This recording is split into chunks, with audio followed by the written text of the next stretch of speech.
오늘은 우리 야고보서 말씀으로 우리 함께 귀한 은혜 나누기를 소망합니다. 야고보서는 야고보가 썼습니다. 근데 성경에 야고보가 3명이 나와요. 이 3명의 야고보를 이제 이번 기회에 잘 구분하시면 좋겠습니다. 이 3명의 야고보 중에 2명이 예수님의 12제자인데요. 한 명은 세베대의 아들 야고보가 있습니다.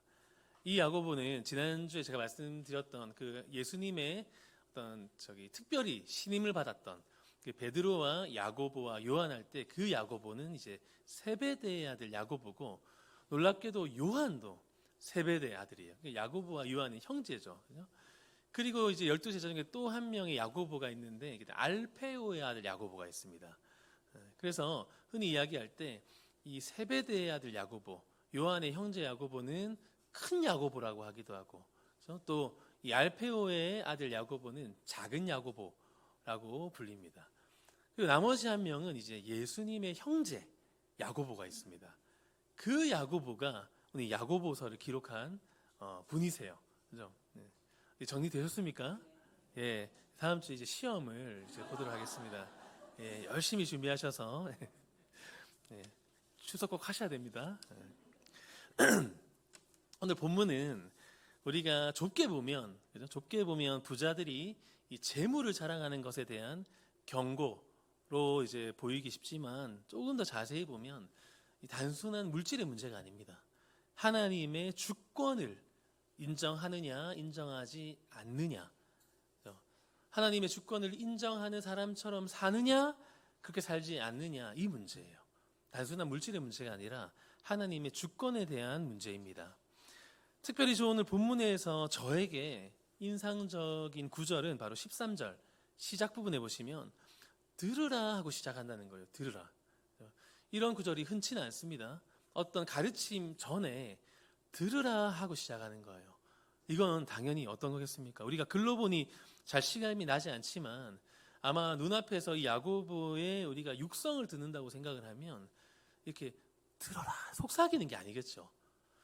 들어라 하고 큰 소리로 우리에게 경고하고 또 우리의 주목을 집중시키는 그런 이제 효과를 위해서 들으라 하고 시작하는 거예요. 제 귀에는 이게 정말 소리로 들리는 것 같아요. 이 야고보가 들어라 효빈아 이렇게 하는 것처럼 저에게 들립니다. 들으라 할 때는 언제 보통 나오냐면 구약의 선지자들이 이 하나님의 심판과 죽음 같은 것을 경고하기 전에 이스라엘아 들으라 하고 시작하는 거거든요. 너무 중요하기 때문에. 이 야고보의 이 가르침도, 들으라 이후에 나오는 말씀도 우리의 영원한 생명과 관련이 있는 말씀이기 때문에 야고보가 중요하게 생각하고 들어라 하며 이 말씀을 시작한다고 저는 생각을 합니다. 그래서 그 이후에 어떤 경고를 하는가 우리가 그렇게 잘 생각하시면서 우리 13절 다시 한번 읽어보겠습니다. 들으라 너희 중에 말하기를 오늘이나 내일이나 우리가 어떤 도시에 가서 거기서 1년을 머물며 장사하여 이익을 보리라 하는 자들아. 오늘이나 내일이나 어떤 도시에 가서 1년을 머물며 장사하여 이익을 보는 것이 전혀 문제는 안 됩니다. 죄가 아니죠. 우리가 사실 이제 생업이 있어야 또 먹고 살 수 있기 때문에, 그죠? 누군가가 1년짜리 사업 계획을 세운 것 같아요.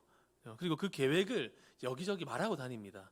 내가 오늘 갈지 내일 갈지 시간을 이야기하고 어떤 도시에 가서 어떤 장소를 선택할지를 말하고 다니고, 또 거기서 1년을 머물지 2년을 머물지 기간을 좀 결정한 거예요. 뭐 또 홍보는 어떻게 하고 어떤 방법으로 장사를 하고 이익은 어떻게 남길지를 스스로 결정하고 그것을 말하고 다닌 겁니다. 매우 신중하게 계획을 세운 거예요. 그리고 이 계획 자체에는 사실 아무런 문제가 없습니다. 아니 장사를 해야 되는데 시간과 장소를 결정하는 것이 당연한 거 아니겠습니까? 그죠? 제가 장사를 해도 이럴 것 같아요. 그 동네 상권을 분석하고 또 유동인구를 분석하고 그 동네 연령대는 또 어떻게 되는지 소득 수준은 어떻게 되는지를 잘 조사하고 연구해야 이 사업이 어느 정도 성과를 이루지 않겠습니까? 목회도 마찬가지예요. 목회라고 해서 아무 계획 없이 하는 게 아닙니다. 항상 해마다 1년 계획을 세우고 또 제 목회 전체 계획을 세우기도 하고 또 목회 전략이라는 것이 다 필요한 거예요. 오히려 아무 계획과 전략도 없이 무작정 그냥 무모하게 뛰어들어 놓고 하나님이 어떻게든 해주십시오라고 기도하는 것이 어떻게 보면 더 무책임한 걸 수도 있습니다. 그래서 하나님께서 우리에게 계획을 잘 세우라고 또 지혜를 허락하셨잖아요. 그래서 이제 우리 문맥을 가만히 보시면 이 야고보도 계획하는 것 그 자체가 나쁘다고 하는 게 아니에요. 또 장사를 해서 이익을 남기는 것 그 자체가 옳지 않다라고 경고하는 게 아닙니다. 사업에 있어서 미리 계획하고 이익을 남기는 것은 지극히 정상적인 일이에요. 그렇다면 이 야고보가 지적하는 것은 무엇이냐? 우리 15절 우리 함께 읽겠습니다. 너희가 도리어 말하기를 주의 뜻이면 우리가 살기도 하고 이것이나 저것을 하리라 할 것이거늘. 이게 이제 개역 개정으로 보면 크게 와닿지가 않아서 제가 새번역 버전으로 준비를 했습니다. 제가 한번 읽어드리겠습니다. 새번역 버전입니다. 도리어 여러분은 이렇게 말해야 할 것입니다. 주님께서 원하시면 우리가 살 것이고 또 이런 일이나 저런 일을 할 것입니다. 그런데 여러분은 지금 우쭐대면서 자랑하고 있습니다. 그와 같은 자랑은 다 악한 것입니다. 무슨 말입니까? 주님께서 원하시면, 그죠? 주의 뜻이면 이것이 빠져 있다는 거예요. 계획은 다 좋은데 거기에 하나님이 빠져 있다는 겁니다.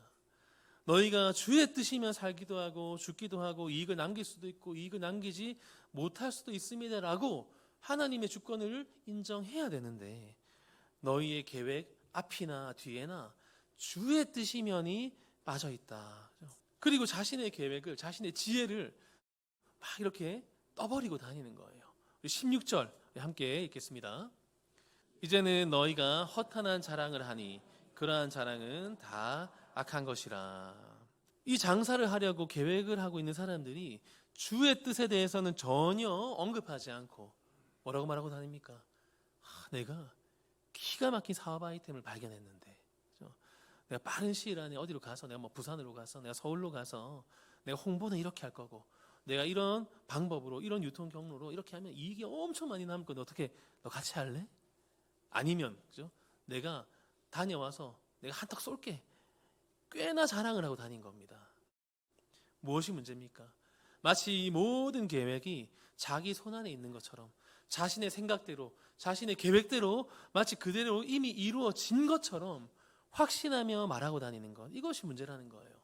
하나님은 전혀 고려하지 않은 채 자신의 생각으로 세상의 지혜로 인생을 계획하고 그렇게 하고 있는 사람들을 어리석은 자들이라고 말하면서 야고보가 제발 좀 내 말 좀 들어라 하고 호통을 치며 경고하고 있는 것입니다. 이것은 작은 문제가 아니에요. 그렇죠?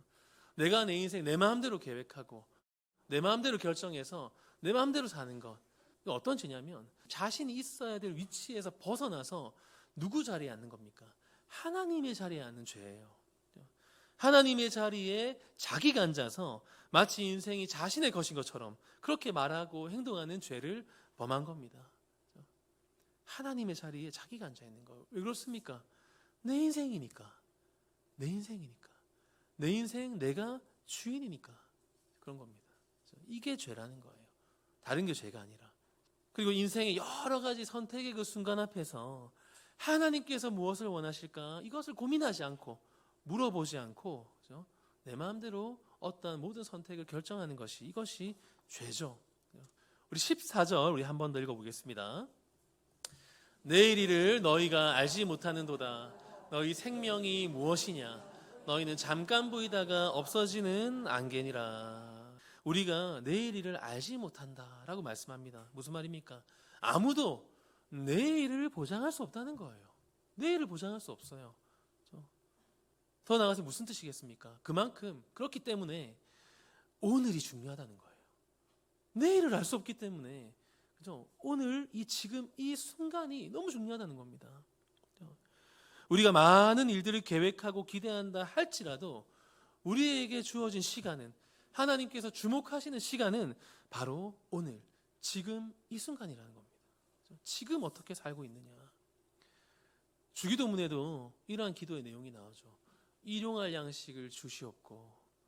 우리가 주기도문 우리가 외울 때 일용할 양식을 주시옵고라고 해서 정말 하나님께서 여러분에게 딱 그날 먹을 것만 딱 주신다면 감사하시겠습니까? 대부분 안 그럴 거예요. 대부분 무엇을 원합니까? 일용할 양식을 주시옵소서라고 기도하면서도 마음 한구석에서는 한 1년치 아니면 2년치 그만큼의 분량을 원합니다. 우리 마음 안에서는. 그냥 매일매일 우리가 불안 속에 살고 싶지가 않거든요. 그럼에도 불구하고 주님께서 가르쳐 주신 기도 안에는 그날 먹을 것만 구하라는 거예요. 그날 먹을 것만. 왜 그렇겠습니까? 그날 먹을 것만 구해서 일용할 양식만 받으면 하루 지나면 없겠죠. 그럼 어떻게 되겠습니까? 다시 하나님께 엎드리고 의지하고 기도하게 되는 거예요. 1년치 곳간에 쌓아놓고 300일을 잊고 살다가 곳간의 양식이 떨어갈 때쯤 돼서 하나님 앞에 엎드리는 것은 올바른 그리스도인의 삶이 아니라는 겁니다. 광야에서의 삶처럼 매일 주시는 만나 메추라기를 구하며 그것에 대해서 감사하며 매일 구하고 매일 기도하고 매일 무릎 꿇고 매일 말씀 앞에 엎드리는 것. 왜 그렇습니까? 내일을 장담할 수 없기 때문이에요. 그렇기 때문에 기도해야 할 때, 예배해야 할 때, 순종해야 할 때는 마음의 준비가 됐을 때, 모든 환경이 갖추어졌을 때, 그때가 아니라 오늘 지금 바로 이 순간이 하나님 앞에 엎드리고 부르심에 순종하고 기도하고 찬양하고 말씀 보기에 힘써야 할 그때는 바로 오늘 지금 이 순간, 이 예배라는 것이에요. 내일이 나에게 찾아올지 찾아오지 않을지 누가 장담할 수 있겠습니까? 나이의 많고 적음을 떠나서 그죠. 그렇기 때문에 우리는 이러한 마음으로 이러한 고백을 담아서 우리 15절 다시 한번 읽어보겠습니다. 너희가 도리어 말하기를 주의 뜻이면 우리가 살기도 하고 이것이나 저것이라 할 것이거늘. 계획 얼마든지 세우셔도 좋습니다. 얼마든지 미래를 예상하시고 그림을 그리셔도 좋아요. 하지만 그 앞과 뒤의 고백은 주님의 뜻이면이 항상 붙어 있어야 된다는 거예요. 계획대로 하게 하셔도 주님의 은혜고 계획대로 되지 않아도 주님의 은혜입니다라는 고백 위에 우리의 계획을 세워 나가야 하는 것입니다.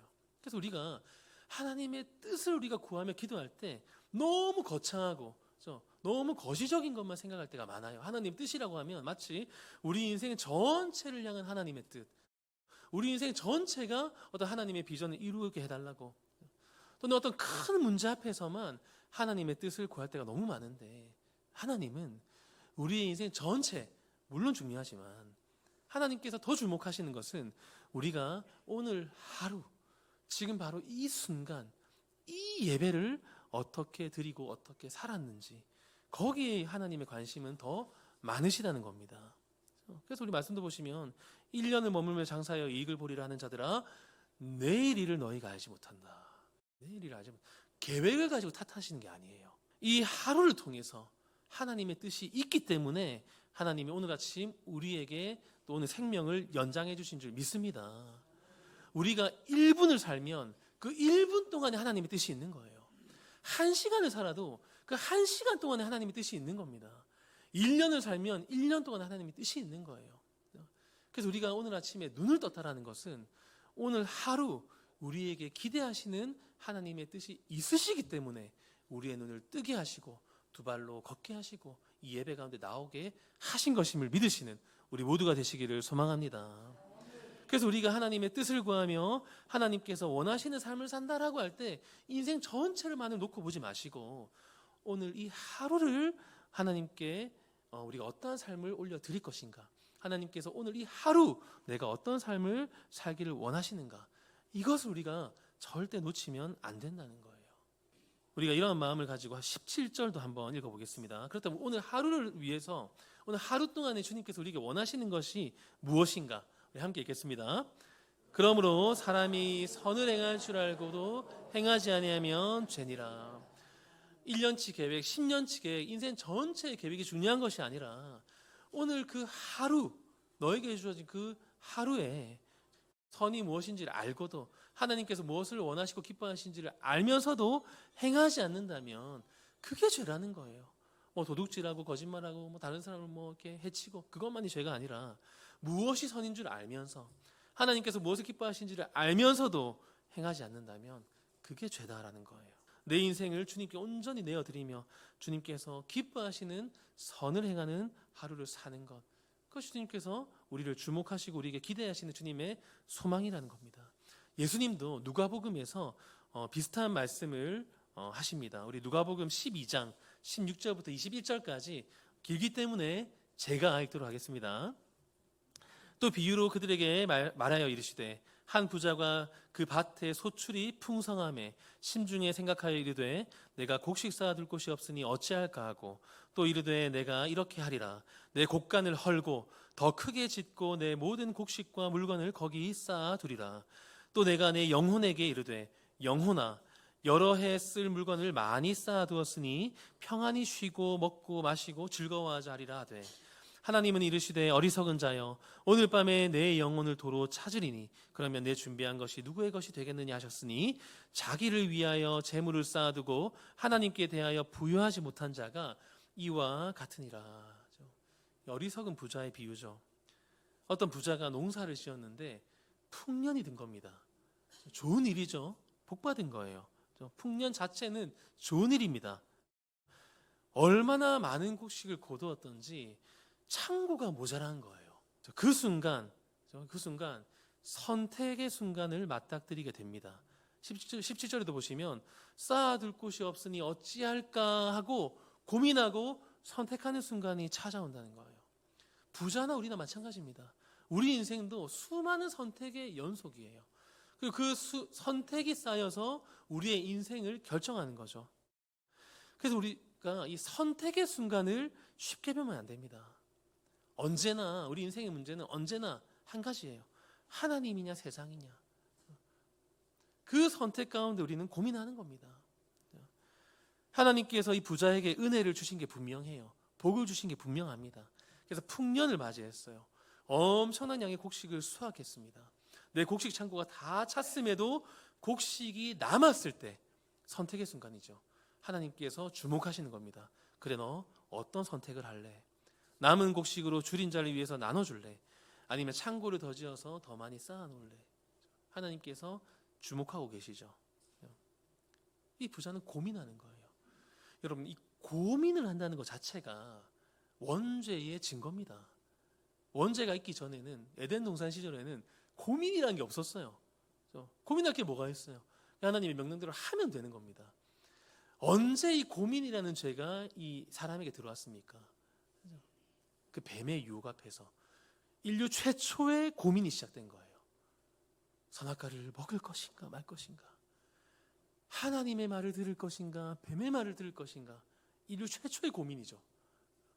이 고민을 앞에서 하나님은 주목하고 계셨던 겁니다. 근데 너무나 애석하게도 하나님을 선택하지 않는 선택을 하게 되죠. 그 이후로 아담의 후예인 모든 이 인간에게는 하나님을 선택할 수도 있고 하지 않을 수도 있는 선택의 순간에는 그 고민이 우리 안에 들어온 것이에요. 하나님께서 원하시지 않는다는 것을 명확히 알고 있음에도 자꾸 다른 선택에 눈이 가고 마음이 가는 것, 이것이 바로 원죄가 우리에게 전가되었다는 증거죠. 창고를 가득 채우고도 남으니까 이 부자가 어떠한 결정을 했습니까? 결국에는 창고를 더 만들어야 되겠다. 이미 필요한 것 이상으로 많음에도 불구하고 이 창고가 부족하니까 창고를 더 지어서 더 많이 쌓아야 되겠다라고 결정한 거죠. 죄죠. 이게 죄입니다. 모든 인간은 다 똑같습니다. 우리가 부자만 탓할 게 아니에요. 우리도 그래요. 우리도 이 곡식 창고가 넘치지는 않지만 그런 분도 계시겠지만 항상 우리에게는 우리에게 필요한 것 이상의 것들을 자꾸 하나님께서 주실 때가 있어요. 우리가 필요한 이상의 건강이나 우리가 필요한 것 이상의 어떤 시간이나 우리가 필요한 것 이상의 물질들, 그런 것들을 우리에게 맡기실 때가 있습니다. 왜 맡기시겠습니까? 우리에게 필요한 것 이상의 것을 주신다는 것은 그 남는 것을 가지고 하나님께서 일하시기 위해서 주신 거란 말이에요. 근데 우리는 그것도 다 내 것인 줄 알고 쌓아놓고 그래서 끌어안게 되는 겁니다. 다행히 저는 이런 고민하지 않아도 돼서 너무 좋아요. 이 남는 물질을 어떻게 하면 좋을까, 남는 돈을 어떻게 하면 좋을까라는 고민을 하지 안아도 돼서 그만큼 주지 않으셔서 얼마나 감사한지 모릅니다. 진짜입니다. 믿어주세요. 예. 제가 이제 직장을 다니다가 이제 35에 신학을 시작했습니다. 확실히 이제 직장 다닐 때보다는 삶이 훨씬 빠듯하죠. 제가 신혼 때, 직장 생활 시작한 이후로 파트 전도사 때 80만 원으로 이제 매달 살았습니다. 80만 원으로. 도저히 사라지지가 않을 것 같잖아요. 근데 저는 사회가 더 정신 없어서 그냥 80만 원 아내에게 던져주고 저는 그냥 정신없이 사역을 하고 다녔는데 저희 아내는 매달 마음이 힘들었나 봐요. 근데 어느 날 그런 고백을 하더라고요. 여보, 이번 달도 나는 분명히 마이너스가 될 줄 알았다. 분명히. 그래서 마이너스가 되면 내가 누구한테 돈을 빌릴까? 우리 어머니에게 전화를 할까? 시어머니나 장모님에게 전화를 할까? 고민을 했는데 신기하게도 매달 한치의 오차도 없이 딱 맞게 사라지더라. 이런 고백 저한테 하더라고요. 그리고 표현을 어떻게 하냐면, 오빠, 우리는 월용할 양식으로 사는 것 같아. 왜냐면 월급을 받으니까 일용할 양식은 아니죠. 월용할 양식으로 사는 것 같다. 하나님께서 딱 월용할 만큼만 주시는 것 같다. 그런 고백을 하더라고요. 그래서 하나님께서 우리 부부에게 정말 하나님과 긴밀하게 동행하는 이 경험을 하게 하시는구나. 또 책임지시는 하나님을 배우게 하시는구나. 이런 생각이 들면서 미안하기도 하고 또 감사하기도 하고 그랬던 기억이 있습니다. 이 부자도 그래요. 차라리 풍년이 오지 않았다면 아무런 고민도 없고 죄도 짓지 않았을 텐데 풍년이 오는 바람에 잘못된 선택을 하게 되는 겁니다. 우리도 주님께 큰 복을 받기를 원하고 큰 복을 구하기도 하잖아요. 그죠? 하지만 큰 복을 구하기도 하지만 동시에 그 복을 어떻게 다룰 수 있을지에 대한 지혜도 함께 구하셔야 되는 거예요. 아무런 지혜도 신앙도 믿음도 준비되지 않은 상태에서 받는 감당할 수 없을 만큼의 큰 복은 오히려 화가 되는 겁니다. 결국에는 창고를 더 크게 짓기로 결정했어요. 그리고 이 부자가 얼마나 마음이 기쁜지 19절에 보시면 이상한 말을 해요. 자기 영혼에게 말을 합니다. 내 영혼아 이러면서 우리 이제 평생 굶어 죽을 일 없다. 우리 평생 먹고 놀 만큼의 재물이 쌓여 있으니 우리 평안한 마음으로 마음껏 기뻐하고 즐거워하자라고 자기 영혼에게 말하는 이 기이한 장면을 보여줍니다. 왜냐하면 이 부자에게 행복의 조건이 이거였던 거예요. 인생의 목표가 이겁니다. 평생 먹고 놀아도 남을 만큼의 곡식을 쌓아두는 것이 이 부자의 삶의 목표였던 거예요.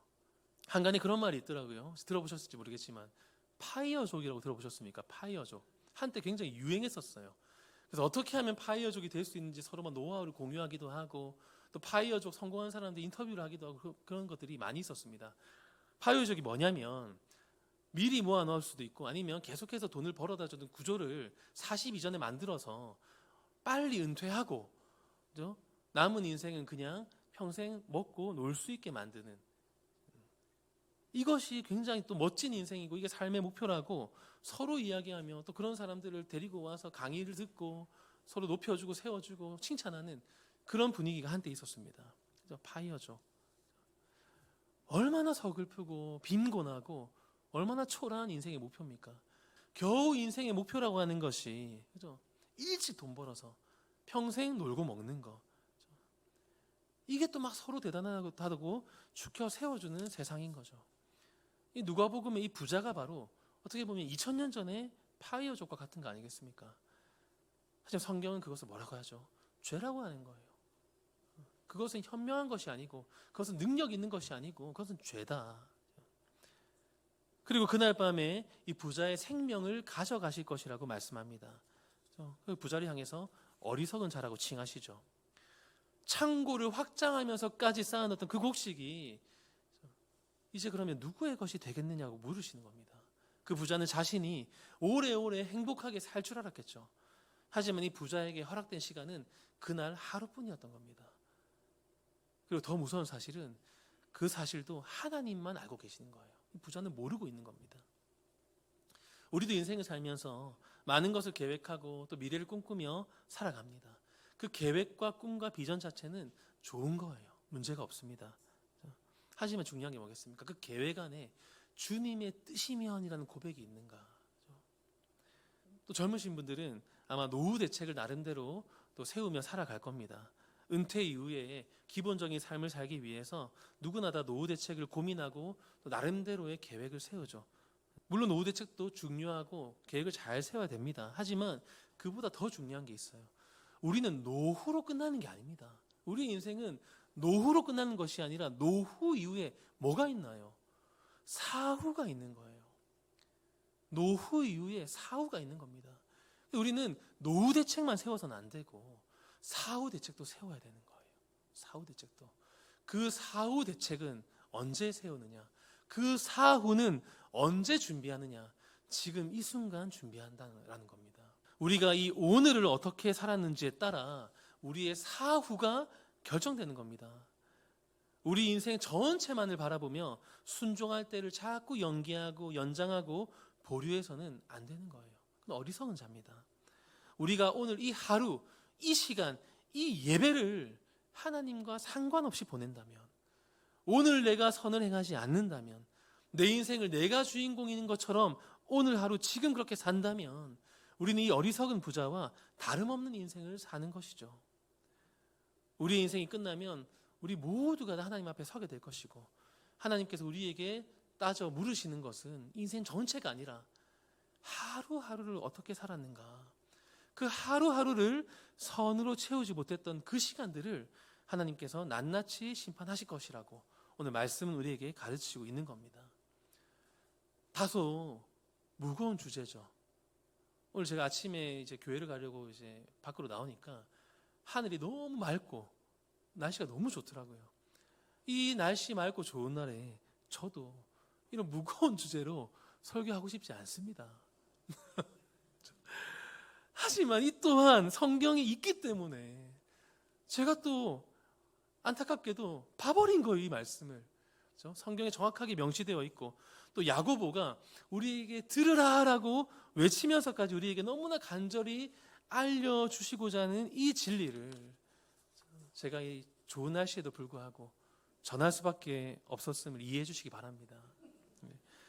그런데 사실 이것이 진짜 복음이고 이것이 진짜 깊은 소식이에요. 복음이 뭡니까? 내가 듣기 좋은 소식이 복음이 아니에요. 내 귀에 달콤한 말씀만이 복음이 아닙니다. 진짜 복음은 주님께서 우리에게 하시고자 하는 모든 말씀이 다 복음이에요. 천국에 대해서도 우리가 알아야 되죠. 우리가 이 세상에서 누릴 복에 대해서도 알아야 됩니다. 하지만 지옥에 대해서도, 심판에 대해서도 우리가 잘 알아야 우리가 몰라서 짓는 죄를 예방할 수 있는 거예요. 그래서 어떤 분은 그렇게 생각할 수도 있어요. 목사님 자꾸 심판하고 지옥 하지 마세요. 마음이 너무 무거워요.